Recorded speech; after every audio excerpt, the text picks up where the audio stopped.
Quand moi j'étais musulmane, j'étais ignorante. Parce qu'on nous avait dit que le Coran est un livre saint, une femme ne doit pas toucher.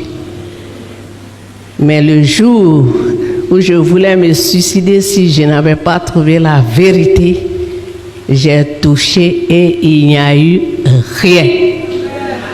J'ai découvert plus tôt les manipulations des imams, les manipulations des parents. On ne naît pas chrétien, on devient chrétien, mais dans l'islam, on est musulman. Je suis Madame Koné, j'ai 63 ans.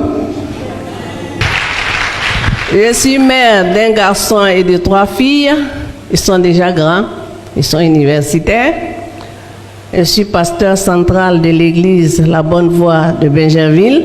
Je vais d'abord vous raconter l'histoire d'un homme.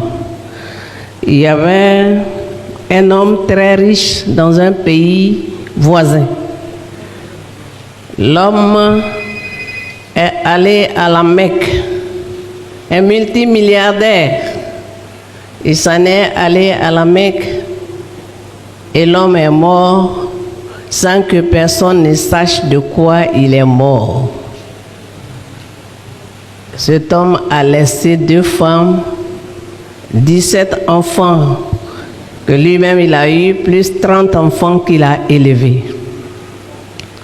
Voici un homme multimilliardaire qui, quand il levait la main dans ce pays, personne ne peut parler, y compris les chefs religieux. L'homme est parti à la Mecque, il est mort comme un animal. Personne n'a jamais su de quoi il est mort. Que s'est-il passé? Qu'a-t-il eu jusqu'aujourd'hui? Sans nouvelles. Tout ce qui est revenu des bagages du multimilliardaire, c'est sa prothèse dentaire, sa bague d'alliance, son bouilloire et son chapelet. Cet homme était mon père. À partir de là, j'ai dit que non, il y a quelque chose qui se passe. Il faut que je comprenne où je vais. Là où je suis, je le sais. Mais où je vais, c'est une question fondamentale. Et j'ai vécu toute ma vie, jusqu'à 32 ans, sans savoir où je partais. Et c'est ainsi que, avec la mort de mon père, la situation s'est aggravée. J'avais peur de mourir parce que je ne sais pas où je vais aller après la mort. Or, Dieu ne nous a pas mis sur la terre pour que nous vivions, que nous mourions sans savoir où nous allons partir. Et c'est ainsi que j'ai commencé à chercher, à comprendre, à savoir où je vais passer l'éternité. J'avais peur de dormir parce que je me suis dit que le sommeil est le petit frère de la mort. Et j'ai commencé à chercher Dieu avec l'imam Cheikh Aboubakar Fofana qui est devenu Boukari et qui est mort il y a quelques années. Il était directeur à la CIB. Il était disposé, mais ce jour, si je n'avais pas trouvé un sens à ma vie, j'étais décidé à me suicider. Au sortir de là, tout ce que l'homme me disait, c'est tout ce que j'ai toujours fait. Mais ce n'était pas la réponse. Et c'est comme ça, je suis allé dans un kiosque pour acheter les livres qu'il m'avait recommandés. J'ai vu une affiche qui disait « Et tu lui donneras le nom de Jésus, Dieu Tout-Puissant, Conseiller, Père éternel, Juste Juge ». L'affiche, je l'ai lue. Mon cœur a commencé à battre. Je ne comprenais rien. Je voulais acheter, mais je n'avais plus d'argent. J'ai demandé au vendeur, mais vous êtes chrétien ou musulman, puisque vous vendez les livres musulmans, vous vendez les livres des chrétiens. Il m'a dit, madame, je suis chrétien, je vends des livres de tout genre pourvu que je fasse mon travail sans voler. Waouh! On avait l'habitude de voir des chrétiens buveurs, des chrétiens fumeurs, des chrétiens menteurs. Voilà un qui me dit qu'il veut faire son travail sans voler. Là, ça a été comme un coup dans mon cœur. On avait des pensées sur les chrétiens. Pour nous, les chrétiens, c'était les cafres qui ressemblent à des ânes, à des moins que rien. Et voilà un qui vient de me donner un grand coup. Je suis parti sur la route, j'ai entendu une voix, retourne lui demander ce que tu cherches. Je cherchais l'association des jeunes musulmans de Côte d'Ivoire pour aller militer là-bas. Il m'a donné une carte, c'est écrit dessus Allahu Akbar. Tous les musulmans savent lire Allahu Akbar. Même si on ne sait pas tous lire arabe, on peut lire ça. Quand j'ai vu ça, j'ai téléphoné, je suis tombé sur Moussa Koné. Mais il ne m'a pas dit que c'était une église. Je lui ai dit d'entrée de jeu, moi je cherche Dieu, mais Dieu n'est pas pour moi dans l'église. Il m'a donné un livre, madame, allez lire ça. On a sculpté d'abord le Coran m'a donné beaucoup de choses, j'ai dit que non. Le Coran ne peut pas me présenter Jésus comme la direction et la lumière et puis je vais accepter. Pourtant, c'est ce qu'il y a dit dans le Coran. Jésus est la lumière et la direction pour tous les peuples. Ça a été vraiment un coup pour moi. Et quand Moussa Koné, il était là avec 2 de ses disciples, ils ont vu que je suis encore plus troublé qu'à l'arrivée. Il m'a donné un livre. Le livre, c'est Dieu était si lointain. Quand je suis parti, j'ai commencé à lire le livre. Je vous assure, ça faisait 10 ans que je faisais de la dépression. Je ne pouvais pas dormir 3 heures. J'avais peur de dormir à cause de la mort. Le jour-là, Jésus est venu se présenter dans ma chambre comme étant le seul et unique véritable Dieu. Je dis, Jésus est mon Dieu. Je le dis à qui veut l'entendre et à qui ne veut pas l'entendre. Ça n'engage que moi ce que je dis. 1 Pierre 3,15 dit, mais sanctifiez dans vos cœurs Christ le Seigneur, étant toujours prêt à vous défendre avec douceur et respect devant quiconque vous demande raison de l'espérance qui est en vous. Comment peut-on sanctifier celui qui est déjà sanctifié? Jean 17 dit, sanctifie-les par ta parole, car ta parole est la vérité. C'est Jésus qui sanctifie. C'est Jésus qui sauve. C'est Jésus qui change, qui transforme. C'est Jésus qui vous donne la paix et la joie de vivre. La source de la paix, c'est le Saint-Esprit. Sans le Saint-Esprit, il n'y a pas de vie, il n'y a pas de paix. Jésus a besoin de chacune de vous, femmes de destinée, de vos corps. Si vous êtes femme de destinée, vous devez sanctifier Jésus dans tout ce que vous faites.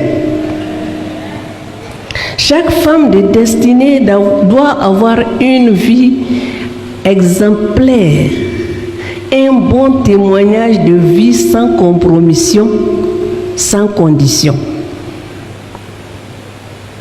Chaque femme de destinée doit avoir l'espérance de la vie et le communiquer avec respect. Dieu veut que chaque femme de destinée fasse son travail avec joie.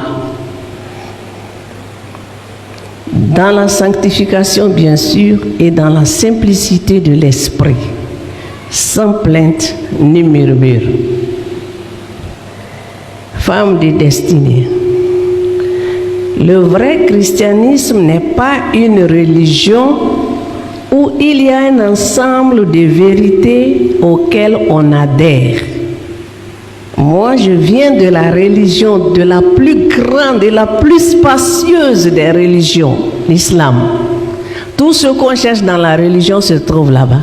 Mais le christianisme, ce matin, celles qui ne comprennent pas, qui disent que la religion chrétienne doivent savoir ce matin qu'il n'y a pas de religion chrétienne. Le christianisme n'est pas une religion. Le christianisme, c'est la connaissance réelle de quelqu'un, la connaissance tangible de quelqu'un.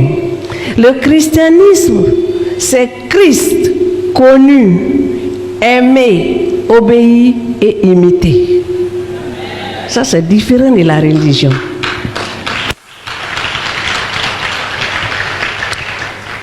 Le christianisme est différent de la religion. Le christianisme, c'est Jésus-Christ, sa vie, qui communique à celui qui le suit par le Saint-Esprit, et cette personne transporte la vie de Dieu sur la terre, au milieu des hommes. N'ayez pas honte de Jésus. Moi, je dis, je n'ai pas honte de Jésus, ni devant les hommes, ni devant ma famille, ni devant les femmes, ni devant les imams, ni devant tous les religieux, ni devant tout l'enfer rassemblé. Je n'ai pas honte de Jésus. Je ne vis que pour Jésus et Jésus seul. La Bible dit que Jésus est sans péché dans Luc 1,35. Le Coran dit que Jésus est sans péché dans la sourate 19, verset 19. La Bible dit dans Jean 14, 16 à 21 que Jésus est l'Esprit de Dieu. Le Coran dit dans la sourate 4, verset 169 ou 171, selon la version du Coran que vous avez, que Jésus est l'Esprit de Dieu. Les amis, qu'est-ce qu'on veut? Entre la parole du Coran et la prédication de l'imam, on prend quoi? On prend ce que le Coran dit. Et c'est ce que j'ai fait pour décider de ma vie. La Bible dit que Jésus est la parole de Dieu. Dans Jean 1, 1, Jean 1, 14. Le Coran dit que Jésus est la parole de Dieu dans la sourate 4 toujours, verset 169 ou 171. La Bible dit que Jésus est le juge des vivants et des morts dans Acte 10, verset 42. Le Coran dit que Jésus est le juge des vivants et des morts dans la sourate 43, verset 61. Personne n'est candidat pour l'enfer, mais l'ignorance peut amener les gens en enfer. Quand moi j'étais musulmane, j'étais ignorante, parce qu'on nous avait dit que le Coran est un livre saint. Une femme ne doit pas toucher. Mais le jour où je voulais me suicider si je n'avais pas trouvé la vérité, j'ai touché et il n'y a eu rien. J'ai découvert plus tôt les manipulations des imams, les manipulations des parents. On ne naît pas chrétien, on devient chrétien, mais dans l'islam, on est musulman. Les amis, j'ai dit que Jésus est mon Dieu. C'est lui qui m'a sauvé. Le thème général de notre conférence est « Femme ointe, lève-toi, accomplis ta destinée pour la croissance du royaume de Dieu ». Dans ce grand thème, moi je parlerai de l'islam pour que nous toutes on se lève et qu'on aille annoncer l'évangile aux femmes musulmanes au marché. Il n'y a pas une d'entre nous ici qui ne va pas au marché. C'est avec elle on s'en va acheter les tomates et les oignons. Il n'y a pas une qui ne les rencontre pas à l'école à la recherche de son enfant devant les établissements. Donc c'est de ça que moi, je vais parler. Il y a un temps pour toutes choses. Un temps pour la théorie Un temps pour le départ en mission et un temps de retour de mission. Nous sommes ici aujourd'hui en mission. En allant en mission, le missionnaire est gras, mais bien en forme. Mais il revient amaigri, blessé, avec des bandages, des blessures internes et externes, des frustrations, mais avec beaucoup de joie à cause d'une seule personne qui se tourne vers le Dieu vivant. J'ai des objectifs ce matin pour chacune de mes sœurs ici rassemblées. Mes objectifs, c'est qu'après cette conférence, chaque femme de destinée soit capable, 1, d'appliquer l'enseignement et être capable de le retransmettre à un plus grand nombre. Deuxième objectif, que chaque femme de destinée soit capable de témoigner le salut en Jésus-Christ à au moins 2 musulmanes par jour la semaine prochaine. C'est valable pour les ministres de Dieu aussi qui sont parmi nous. On doit faire attention. Nous avons des églises, nous les conduisons, il y a beaucoup de problèmes qui se passent dedans.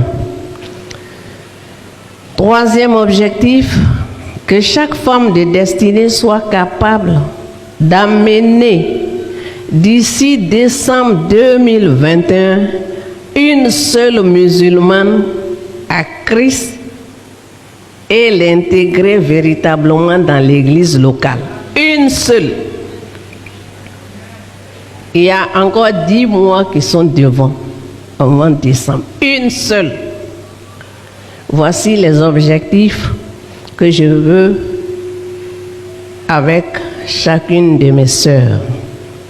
Vous avez entendu tous et toutes parler de l'évangélisation des peuples non atteints. Tout le monde entend ça. Jean 8,32 dit que vous connaîtrez la vérité et la vérité vous rendra libre. C'est la responsabilité du corps de Christ de faire connaître le salut de Dieu à toutes les nations, y compris les musulmans partout sur la surface de la terre. Si nous avons pris la responsabilité de venir ici ce matin, pour ces quelques jours, c'est pour cela. Que le Seigneur nous aide à transmettre le peu que nous connaissons. Il n'y a pas de grand pasteur ici parmi nous. Nous sommes des petits serviteurs. Nous servons le grand Dieu, le Tout-Puissant, celui qui a assis à la droite de Dieu le Père, qui a donné sa vie pour nous. C'est lui qui est grand. Mais si nous sommes des petits serviteurs au service du grand Dieu, nous ferons des grandes choses pour lui parce que c'est lui qui le fait pour nous. La situation spirituelle de la Côte d'Ivoire est grave. Et elle doit interpeller pas seulement les femmes de destinée, puisque les hommes sont là ce matin, ils sont ambassadeurs pour aller parler à leurs collègues dehors. Donc, la situation spirituelle doit interpeller le corps de Christ. Nous ne voulons pas une conférence pour une conférence. Nous ne voulons pas un rassemblement pour un rassemblement. Nous voulons simplement l'unité du corps de Christ dans l'esprit pour que nous puissions faire ce que Dieu veut que nous fassions. Et qu'on fasse taire maintenant les palabres d'église, les murmures, les plaintes, les combats, un pasteur combat un autre, un fidèle combat un autre. On est fatigué de ça. Ne laissons plus de terrain pour être pris par l'ennemi. Il faut qu'on change de mentalité, qu'on change notre manière de voir, qu'on change notre vision de l'Église. L'Église n'est pas pour nous, c'est pour Jésus-Christ. Jésus n'est pas divisé, il n'est pas malade, il n'est pas divisé. Qu'on fasse taire maintenant les bruits de division et qu'on travaille. C'est ce qu'on cherche, c'est pour ça qu'il y a cette conférence. Amen. Vous êtes fâchés? Voilà, on va pas se fâcher aujourd'hui, c'est pas le...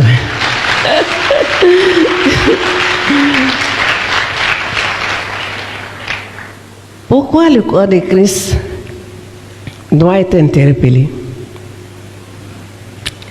Le corps de Christ a la liberté d'annoncer l'évangile partout en Côte d'Ivoire. Parce que la Côte d'Ivoire dispose de beaucoup de potentialités en termes de ressources humaines et financières. Ça là, c'est pas caché, nous tous on le sait. Mais il existe en Côte d'Ivoire beaucoup de peuples non atteints. Qu'est-ce que c'est qu'un peuple non atteint? Est-ce qu'on a une idée de ce qu'on appelle un peuple non atteint? Un peuple non atteint est un groupe d'individus ayant la même langue, la même culture, mais ayant en son sein moins de 2% de chrétiens. Un peuple natain, c'est un peuple, un groupe d'individus ayant la même langue. C'est-à-dire que s'ils sont Djoula, ils parlent Djoula, ils parlent Sénoufo. Et comme toutes les ethnies aujourd'hui sont devenues musulmans, ils parlent Baoulé, ils parlent Guéré, ils parlent Bété, mais ils sont musulmans. Ils ont la même culture, mais en leur sein, il y a moins de 2% de chrétiens. C'est ça qu'on appelle un peuple non atteint. C'est aussi des personnes qui n'ont pas encore entendu une présentation claire de l'évangile en Côte d'Ivoire. Il y a des gens qui n'ont pas entendu l'évangile proprement. Parce que si quelqu'un vient s'arrêter, que si tu viens à Jésus, tu seras guéri. Et si tu n'es pas guéri? Moi, j'ai eu 25 ans de pneumonie avant de rencontrer Christ. Ma grand-mère voulait me donner en échange à sa place dans la confrérie, au village. Ça n'a pas marché parce que mon nom était déjà écrit dans le livre de vie. Jésus m'avait choisi avant la fondation du monde. Et donc, ça m'a donné une pneumonie pendant 25 ans. Le jour où j'ai donné ma vie à Jésus, le 27 juin 1990 à 10 heures, c'est terminé. Je n'ai plus jamais rien eu. Et je suis... en 2021, là, une jeune fille en Christ de 31 ans. Et donc, en 31 ans, j'ai été malade, gardé le lit que 2 fois. 2 fois. On m'a opéré d'un fibrome qui avait fait des dégâts dans mon ventre. On m'a fait une totale. Et la deuxième opération, j'avais fait une septicémie. Le Seigneur est Dieu. Tout ce que Dieu m'a dit pour ma vie, avant d'avoir 20 ans avec lui, tout s'est accompli. Je suis rentré dans la mort pendant 5 jours en 2005 et je suis revenu à la vie, me voilà devant vous. Jésus ressuscite les morts. Je sais des choses sur Jésus. Il sauve, il guérit, il ressuscite les morts. Les 3 choses se sont accomplies dans ma vie. C'est pourquoi je dis que mon Dieu, c'est Jésus. Il est le Dieu vivant.